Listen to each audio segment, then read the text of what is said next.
আসসালামু আলাইকুম ভিউয়ার্স, কেমন আছেন সবাই? আশা করছি ভালো আছেন। সো ভিউয়ার্স, আমি যেটা আপনাদেরকে দেখাচ্ছি এটা আমাদের সবারই পরিচিত একটি ফুল। সেটা হচ্ছে আমাদের জাতীয় ফুল শাপলা। তো আমি আজ আপনাদের জন্য খুবই আনকমন একটি রেসিপি করে দেখাবো। সেটা হচ্ছে শাপলা ফুলের রেসিপি। আমরা অনেকেই শাপলার রেসিপি খেয়েছি অনেক অনেক সবাই পছন্দও করি। সো আজ আমার যে রেসিপিটি হবে সেটা সম্পূর্ণ ভিন্নধর্মী এবং আলাদা রেসিপি, শাপলা ফুলের রেসিপি। আর শাপলা ফুলের যে রেসিপিটি হবে এটা হবে শাপলা ফুলের বড়া বা পাকোড়াও বলতে পারেন। তো এই রান্নাটা যে আমাকে খাইয়েছিল তাকে অনেক থ্যাঙ্কস। সে আমার পরিচিত একটা ভাবি, সে ভাবির হাতেই আমি এই রান্নাটা খেয়েছিলাম, শাপলা ফুলের পাকোড়া বা বড়া যেটাই বলেন না কেন। সো আমি আপনাদের দেখাচ্ছি কিভাবে আমি এই রেসিপিটি তৈরি করব। সো ভিউয়ার্স, পুরো ভিডিওটাই দেখুন এবং পুরো ভিডিওর সাথেই থাকুন। এখন দেখাবো কিভাবে আমি শাপলা ফুল যে রেসিপিটা করব সেটার ডোটা তৈরি করব। প্রথমে দিয়ে দিচ্ছি জিরা, লবণ, সামান্য মরিচ গুঁড়ো, সামান্য হলুদ গুঁড়ো, সামান্য পরিমাণ ধনিয়া গুঁড়ো। এখন দেব এখানে সামান্য পানি। তো আমি এখন একটা ব্যাটার তৈরি করে নিব। এটা কিন্তু চালের গুঁড়ো, এখানে 1 কাপ পরিমাণ চালের গুঁড়ো নিয়েছি আমি। এই চালের গুঁড়ো দিয়ে এই পাকোড়াটি বা বড়া যেটাই বলি না কেন তৈরি করে নিব।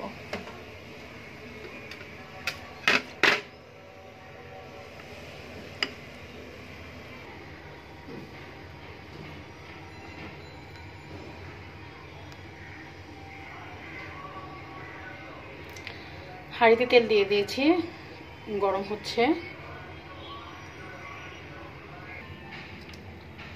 তো শাপলা ফুলগুলোকে আমি যেভাবে ধরবো এইভাবে কিছুটা নিয়ে এই ডোটার মধ্যে চুবিয়ে নিব,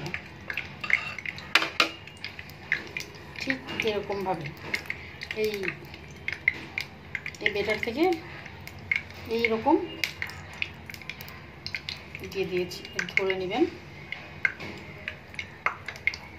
এরকম করে।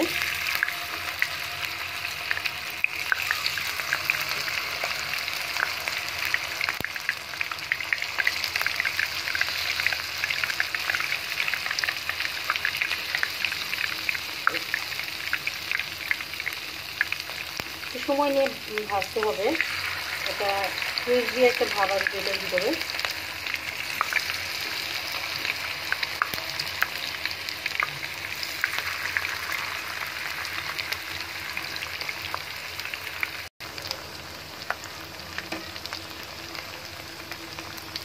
কয়েকটা হয়ে গেছে, আমি সেই কয়টাকে নামিয়ে নিচ্ছি।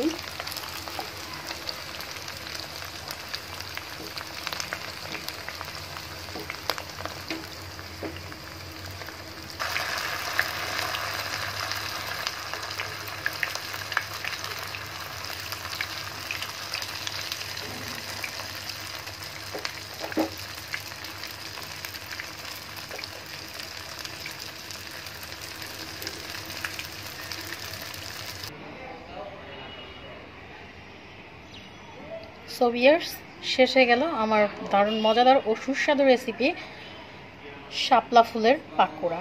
এটা কিন্তু খুবই ক্রিসপি। সো ভিউয়ার্স, যাদের এই রেসিপিটি ভালো লাগবে অবশ্যই করে দেখবেন।